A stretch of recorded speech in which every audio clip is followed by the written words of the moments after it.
We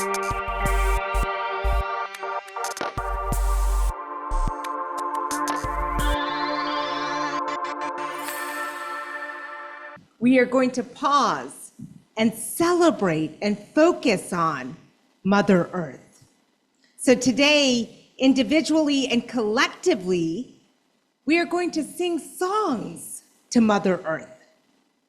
Those songs will come with both focusing, reflecting on the issues that our planet is facing, but also paired with the juxtaposed ideas that we can be agents of change, that we can be solutionaries in this world to care for Mother Earth just as she cares for us.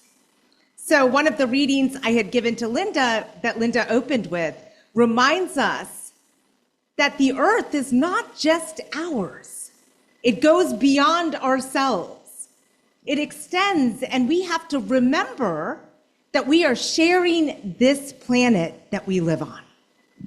And we all have a civic and social responsibility to make sure that this planet continues to live on even beyond us, for our children and their children. Also, a fun fact, so today is June 9th, and June 9th is actually Children's Day. And so 1856, there was a Reverend Dr. Charles Leonard. He was actually part of the Universalist Church. The Unitarians weren't around yet, or he would have been part of the Unitarians, I'm convinced.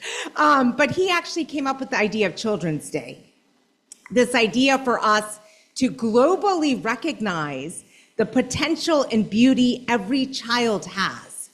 But along with that, to be present and celebrate our children, but to make sure that we are building a world that is worthy of our children.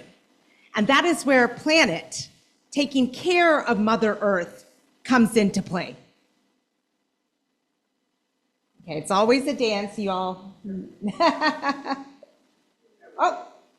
Yay. So I wanted to start with, we have a beautiful mantra in Sanskrit called the Gayatri Mantra. And it is a beautiful, beautiful sacred mantra that we chant that comes from ancient Vedas. So very, very ancient Vedas. And Gayatri is actually an honoring of the female goddess of the sun. This is really an honoring also to Mother Earth, to say thank you for sustaining us, for nurturing us, for providing for us. But it's also this reminder that as she cares for us, we must also care for her. And so it's really just such a beautiful, beautiful mantra. I had the words up in Sanskrit, but I think our PowerPoint here, we're gonna update it, right, Jimmy, so that it can recognize the font. But it's really a beautiful mantra, and I'm gonna send it and share out as well so you can see both in its Sanskrit text. It's so visual, but there's a calling in it for wisdom, for illumination, for guidance, and that we can find so much and learn so much just from our planet, from watching the miracles that are all around us every day. Even when we think about diversity, we only need to look at our planet and how biodiversity, so many diverse creatures, are able to work and support and sustain each other to build stronger habitats.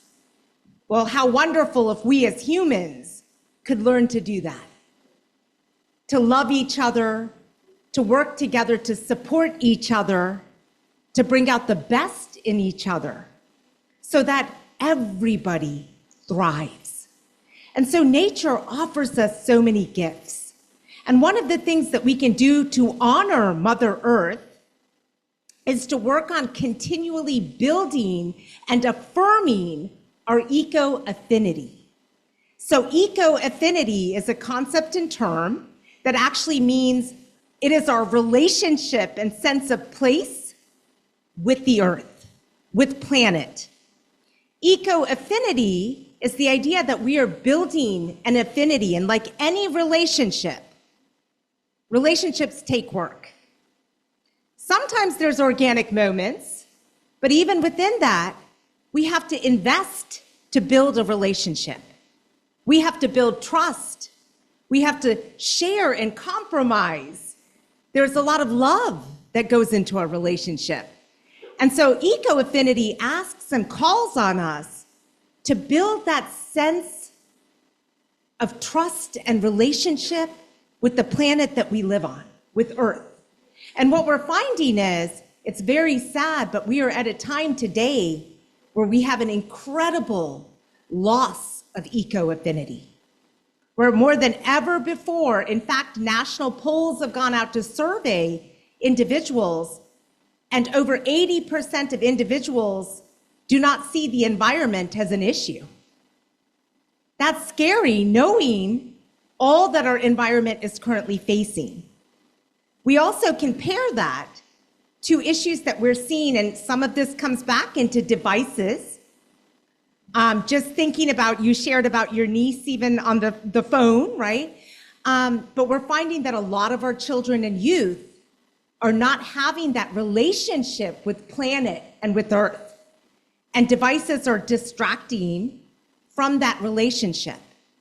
Where so many of our kids, even when we survey, they would much rather be playing a video game, even if the video game is a simulation of being outside, than actually being outside.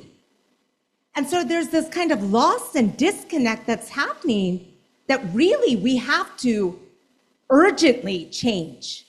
And so part of that, as we think about today being Children's Day, I want to encourage all of us to grow and model eco-affinity in our lives. But if we have children or youth in the presence of our lives, to make sure we are showing them the gifts of nature.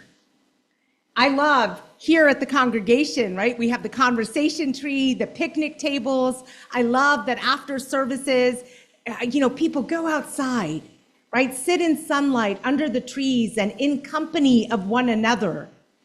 That is a beautiful, beautiful experience, and one that so many human beings are not experiencing, right? So we have to change that narrative.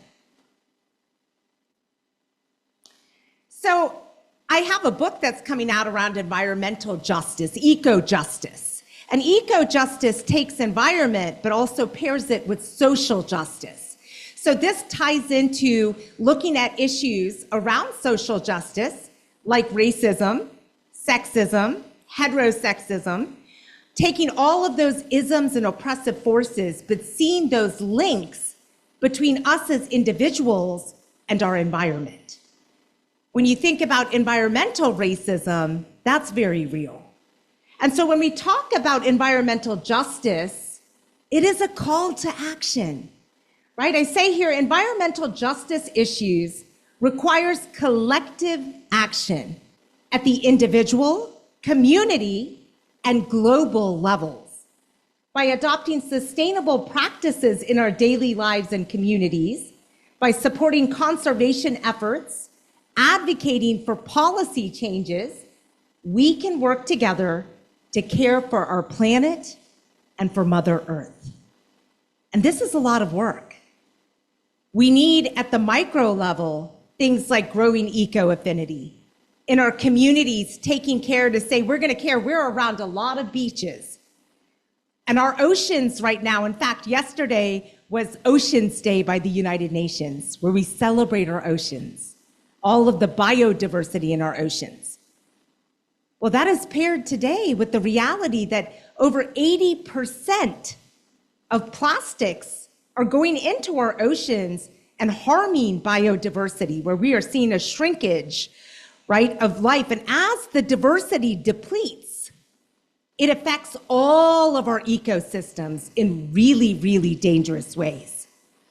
So at a micro level, thinking about our daily actions, right, our footprints and our heartprints, but then also at the macro level, thinking larger.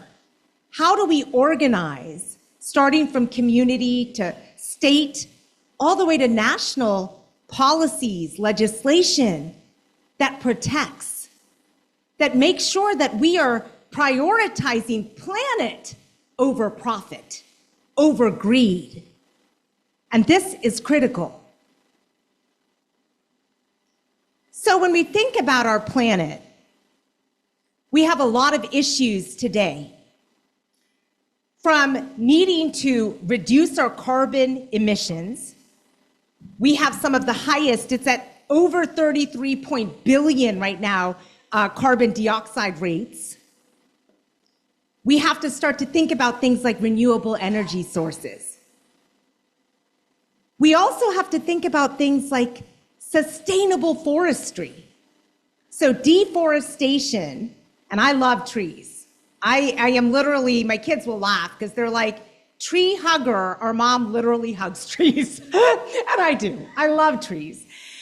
But with deforestation today, what we are seeing is every single year, over 8 million acres of forest are being destroyed and wiped out. And I want to put this in perspective. That is about 27 soccer fields per minute. Per minute. That is the rate we are at. And that is devastating. There are so many consequences with that. The same thing when we think about air pollution, it goes into life and death. Because we lose over 7 million lives every year prematurely because of air pollution. It's huge. And we have so many suffering, right, from asthma, from lung conditions because of pollution. And a lot of this is also because of corporate greed. There are connections here that are so deep. And so it takes critical thought, critical thinking. It takes us standing up in our communities. It takes us planting trees. It takes us voting, right, in educated manners to make sure that our water, because we have water scarcity right now at high levels. With climate change, we are seeing devastation across the nation. With heat temperatures rising this past year, again, we have lost precious lives at extremely high rates, and especially people who are unsheltered, which is a large population in our country. Again, the richest nation in the world, with historic highs in poverty and homelessness, impacted by environment as well. The links are so important for us to see, to recognize, to work on untangling. And it's hard work, right? It's hard work, it's heavy work. But it calls on us because change does not just happen. As Dr. Martin Luther King Jr. reminded us, change does not inevitably roll in. It requires tireless passion, struggle, the exertion of all of us, community. So we have got to start to call for planet over profit, over greed. And that starts even in our local communities. We are seeing where so many areas, even thinking about bringing back native plants, that is so important. It has tremendous impact to our ecosystem. And so there is so much that we can do. And even those small things do make a big difference. And we want to remember that as well. So we are the people. When we talk about songs for Mother Earth, there's a beautiful song that's sung across cultures that goes like this, right? In English, it goes like this. The earth is our mother. We must take care of her. The earth is our mother. We must take care of her. And it's a chant.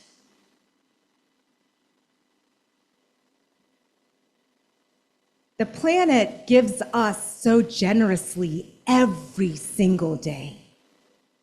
From the sun that nourishes all of life, from the soil that we put our feet on that grows the very food that we eat. We owe it to say thank you. And that thank you, even as we talk about songs for Mother Earth, needs to also come through our actions. That is the truest song that we can sing. Back to Mother Earth, just as she sings to us so beautifully, from the stars at night to the sun each morning. So we're going to have to organize, we're going to have to mobilize, advocate, educate, and I love, sometimes in the past we've had petitions in here to sign on, right, to protect our water, our land. Every bit helps. And we've got to care, we've got to take action. We have got to sing more loudly than greed, than evil, than apathy. We have to care, or we're not going to have another place to live. There is no planet B, right? This is our Earth. And I just want to say, so beautiful artwork here by Ricardo Levin. He's an environmental artist who does some beautiful work and pieces. And so I love this. This is about voting, right, and our rights and our fight. But what I would say is, when we vote, making sure, again, that we are educating ourselves and each other about who we're voting for, and that we are encouraging people to vote. Even our young people, I mean, I tell them every year more people are voting for American Idol than for the leaders in our communities and country. That's sad, right? It's also scary. And I'm not saying don't vote for your favorite singer on Idol. That's, go for it if that's your thing. But we've got to show up at the polls. And we've got to show up in a way that matters.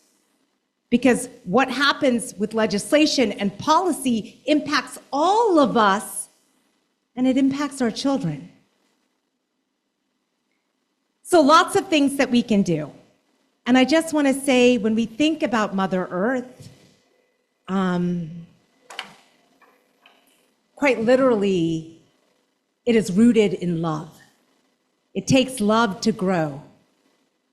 Right? Love is the birth of all, and the earth offers us love and shows us how to love every day.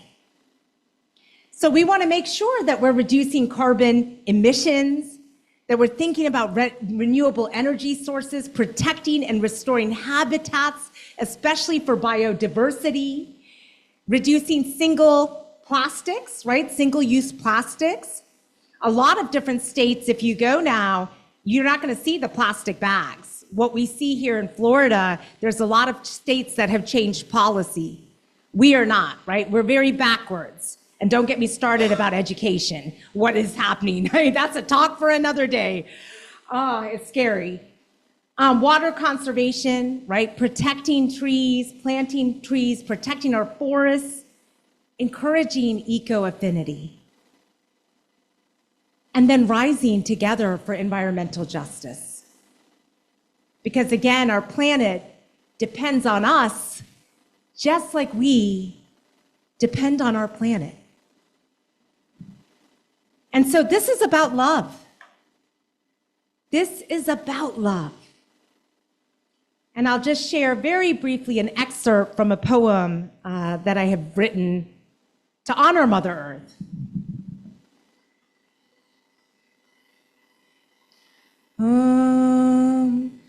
Paventatsia.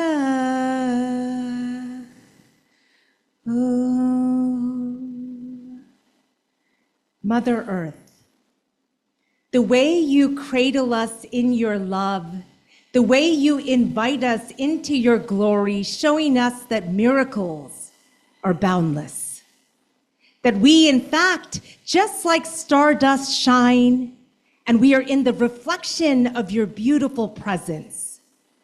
The mountains that frame us, the soil below our feet that grounds us, gives us food, that calls us to return.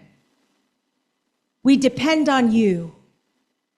And we thank you, Mother Earth, like waters that are flowing beyond horizon in all shades of blue, turquoise to cobalt. Planet, Mother Earth, we call on you. We sing to you, just as you sing lullabies to us, as you wake us in the morning with your bounty, reminding us that every day is a gift. Om Bhavan Shantyu. And let us remember that we have light in ourselves. We have light in each other. This little light of ours, we're gonna feel its power. This little light of ours, we're gonna care for you, Mother Earth. This little light of mine is going to shine, but when we are together, we are in the reflection of sun. Om Shanti. Okay. Oh, I'm not done. I wanted to give you a little excerpt. And so as we close out today,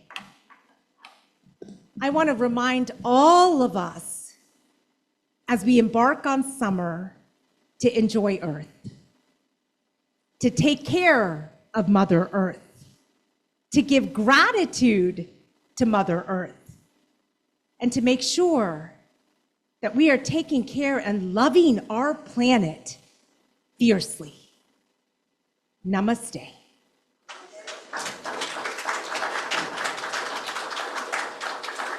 And this is artwork by Samantha Horn. I just have to say, beautiful, beautiful artwork.